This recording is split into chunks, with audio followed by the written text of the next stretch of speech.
അപ്പോൾ നമ്മൾ എന്ത് പറഞ്ഞു കഴിഞ്ഞു? നമ്മൾ സ്റ്റാഫിങ് പറഞ്ഞു കഴിഞ്ഞു അല്ലേ? അപ്പോൾ സ്റ്റാഫിങ് പറയുമ്പോൾ നമുക്കറിയാം one of the important functions of management is staffing അല്ലേ? സോ സ്റ്റാഫിങ് എന്ന് പറയുന്നത് എന്താണ്? Procurement of employees in sufficient number അല്ലേ? കൃത്യമായിട്ടുള്ള അളവിൽ, അതായത് 10 എംപ്ലോയീസിന് ഓർഗനൈസേഷന് വേണമെങ്കിൽ 10 എംപ്ലോയീസിനാണ്. അത് 9 ആവാനും പാടില്ല, 11 ആവാനും പാടില്ല അല്ലേ?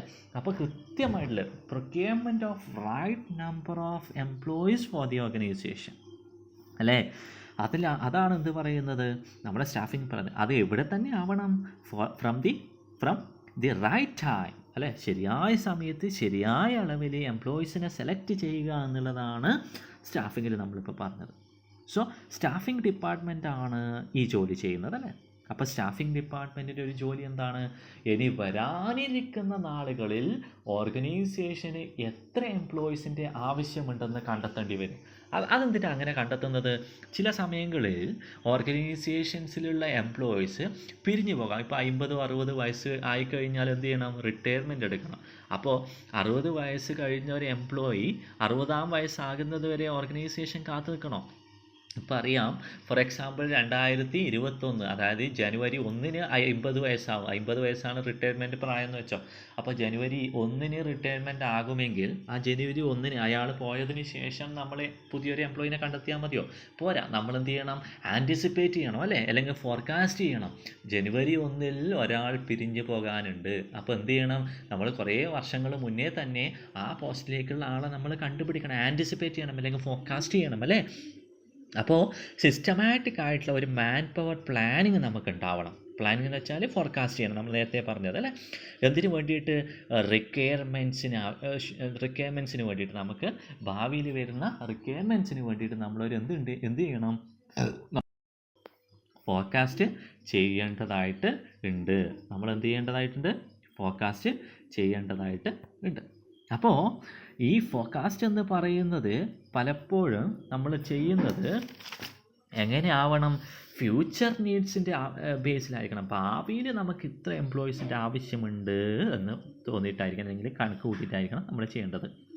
അപ്പോൾ അങ്ങനെ നമ്മൾ മാൻ പവർ പ്ലാനിങ് ചെയ്യുന്ന സമയത്ത് നമ്മൾ ചില കാര്യങ്ങൾ ശ്രദ്ധിക്കണം. എന്തൊക്കെയാണ് ശ്രദ്ധിക്കേണ്ടത്? നമ്മുടെ ഓർഗനൈസേഷൻ്റെ മാൻ പവർ റിക്വയർമെൻറ്റ്, അതായത് ടോപ്പ് ലെവലായാലും മിഡിൽ ലെവലായാലും ലോവർ ലെവലായാലും എല്ലാ ലെവലിലും നമുക്ക് ആവശ്യമുള്ള മാൻ പവർ എത്രയാണെന്ന് നമ്മൾ ഡെവലപ്പ് ചെയ്യണം, കണക്ക് കൂട്ടി വെക്കണം അല്ലേ? പിന്നെയോ നമ്മൾക്ക് ശരിയായ രീതിയിൽ നമ്മുടെ മാൻ പവർ ഇൻവെൻറ്ററി, നമുക്ക് ഇപ്പോൾ ഉള്ള മാൻ പവറിൻ്റെ സ്റ്റോക്ക് നമ്മൾ ഇവാലുവേറ്റ് ചെയ്യണം, ക്രിയേറ്റ് ചെയ്യണം. അതുകൂടാതെയോ എന്ത് ചെയ്യണം? നമുക്ക് പ്രമോഷൻസിലൂടെ എത്ര ടാലൻറ്റഡ് ആയിട്ടുള്ള എംപ്ലോയീസിനെ ഡെവലപ്പ് ചെയ്തെടുക്കാൻ വേണ്ടി പറ്റുമെന്ന് നമ്മൾ നോക്കണം.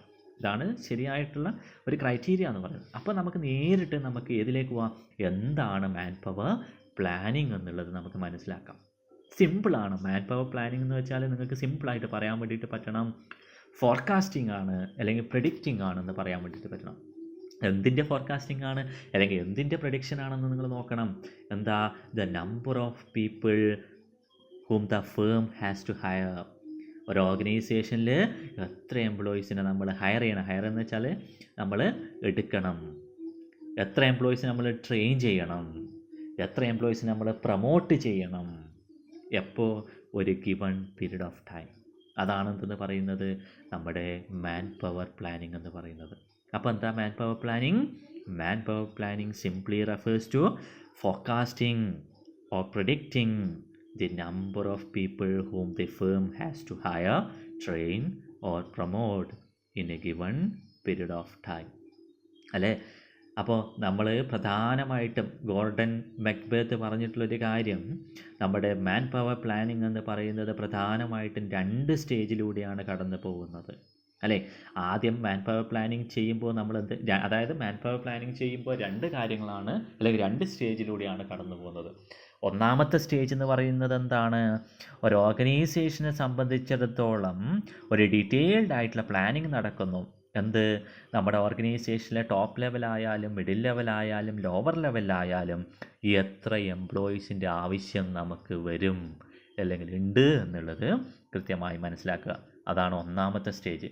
ഇനി രണ്ടാമത്തെ സ്റ്റേജിലോ ഇപ്പോൾ നമ്മൾ ഡീറ്റെയിൽഡ് പ്ലാനിങ് നടത്തി. അപ്പോൾ ഡീറ്റെയിൽഡ് പ്ലാനിങ്ങിൽ 2021 നമ്മുടെ ഓർഗനൈസേഷന് 30 എംപ്ലോയീസിൻ്റെ ആവശ്യമുണ്ടെന്ന് കണ്ടെത്തി. ഇനി രണ്ടാമത്തെ സ്റ്റേജ് എന്താ? ഈ 30 ബെസ്റ്റ് എംപ്ലോയീസിനെ അല്ലെങ്കിൽ ശരിയായ റൈറ്റ് പേഴ്സൺസിനെ നമ്മൾ എന്ത് ചെയ്യണം? നമ്മൾ കണ്ടെത്തേണ്ടതായിട്ടുണ്ട് അല്ലേ? Right type of people from all source to meet the plan requirement.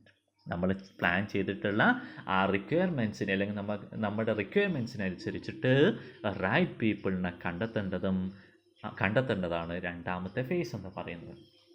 ആരുടെ അഭിപ്രായത്തിൽ? ഗോർഡൻ മക്ബത്തിൻ്റെ അഭിപ്രായത്തിൽ. ഇനി നമുക്ക് എന്ത് ചെയ്യാം?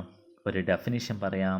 ഡെയിൽ എസ് ബീച്ച് എന്നുള്ള നമ്മുടെ പ്രശസ്തനായിട്ടുള്ള ആ വ്യക്തിൻ്റെ അഭിപ്രായത്തിൽ അല്ലെങ്കിൽ അദ്ദേഹം ഡിഫൈൻ ചെയ്തത് ഇങ്ങനെയാണ് മാൻ പവർ പ്ലാനിങ്ങിന്. എങ്ങനെയാണ്? Man power planning is a process for determining and assuring that the organization will have an adequate number of qualified persons available at the proper time, performing jobs which meet the needs of the enterprise and which provide satisfaction for the individual involve. അദ്ദേഹം പറയുന്നത് എന്താണ്? ഇതൊരു പ്രോസസ്സാണ്. Man power planning എന്ന് പറയുന്നത് ഒരു പ്രോസസ്സാണ് അല്ലേ? എന്ത് ചെയ്യാണ്? ആ പ്രോസസ്സിലൂടെ എന്ത് ചെയ്യാണ്? ഒരു ഓർഗനൈസേഷന് ഒരു നിശ്ചിത സമയത്ത് ആവശ്യമുള്ള ക്വാളിഫൈഡ് ആയിട്ടുള്ള പേഴ്സൺസിന് എന്ത് ചെയ്യുന്നത്? അവരുടെ തീരുമാനിക്കുന്നതും അത് ഉറപ്പുവരുത്തുന്നതുമായിട്ടുള്ള ഒരു പ്രോസസ്സാണ്. അത് മാത്രമല്ല പിന്നെന്തും കൂടിയാണ്? നമ്മുടെ ഇൻഡിവിജ്വൽസിനെ ഇൻവോൾവ് ചെയ്തിട്ട് ആ എൻ്റർപ്രൈസിൻ്റെ ഓർഗനൈസേഷൻ്റെ ഒബ്ജക്റ്റീവ് അച്ചീവ് ചെയ്യാൻ വേണ്ടിയിട്ടും കൂടെ ആ ജോലികൾ പെർഫോം ചെയ്യിപ്പിക്കുക എന്നുള്ളതും കൂടിയാണ് ആര് ചെയ്യുന്നത്? നമ്മുടെ മാൻ പവർ പ്ലാനിങ്ങിലൂടെ ചെയ്യുന്നതെന്ന് നമ്മൾ മനസ്സിലാക്കി വെക്കുക. ഓക്കെ, ഇത്രയും കാര്യങ്ങളാണ് നമ്മൾ ഇന്ന് പറയുന്നത്.